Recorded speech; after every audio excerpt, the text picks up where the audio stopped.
నమస్కారం సార్. నమస్తే సో నమస్తే అమ్మా బాగున్నారా సార్? బాగున్నాం సో ముందుగా మీకు దసరా నవరాత్రి శుభాకాంక్షలు. థ్యాంక్ యూ వెరీ మచ్ అమ్మా. ఈరోజు ఆదిత్య కన్స్ట్రక్షన్స్ ప్రైవేట్ లిమిటెడ్ ఎస్. వారి ఆధ్వర్యంలో జరిగినటువంటి దేవీ నవరాత్రులు మరియు 99 ఎస్. వారి ఆధ్వర్యంలో కూడా జరిగినటువంటి ఈ దేవీ నవరాత్రుల కార్యక్రమం బ్రహ్మాండంగా జరిగింది. మరి అందరినీ పిలిపించి చాలా అద్భుతంగా పూజలు చేశారు.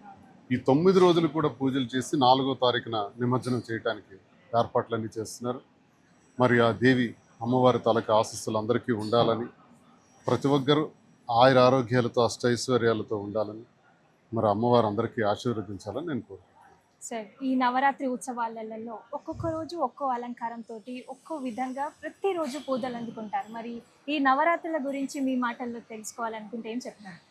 సాధారణంగా మన చిన్నప్పటి నుంచి కూడా వినాయక చవితి, దసరా, దీపావళి, పండగ, నాగుల చవితి ఇవన్నీ కూడా మన శరీరంలో ఒక భాగం అయిపోయింది, మన మనసులో ఒక భాగం అయిపోయింది. ఒక్కో పండగకి ఒక్కో విశిష్టమైనటువంటి తీరు ఉంటుంది. వినాయక చవితిలో ఓ రకంగా ఎంజాయ్ చేస్తాం.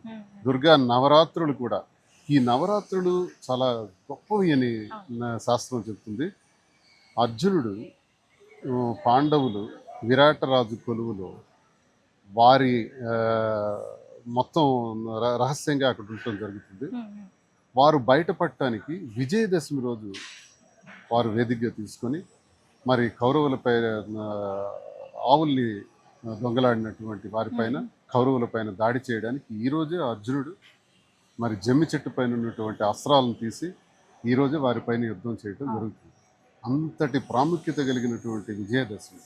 ఈ విజయదశమి, ఈ నవరాత్రుల్లో కానీ విజయదశమి రోజు కానీ యంత్రాలను కానీ, వాహనాలను కానీ, ఆయుధాలను కానీ ఇవన్నీ కూడా పూజలు చేసుకుంటాం. దేవి అన్నింటికీ కూడా ఆయురారోగ్యాలు ఇస్తూ అందరికీ సంతోషంగా చూసేటట్టు ఆశీర్వదిస్తారు. ఇది గొప్ప విజయాన్ని చేకూర్చేటటువంటి ఈ రోజు, ఈ నవరాత్రులు అని నేను నమ్ముతాను. Thank you so much. Thank you very much.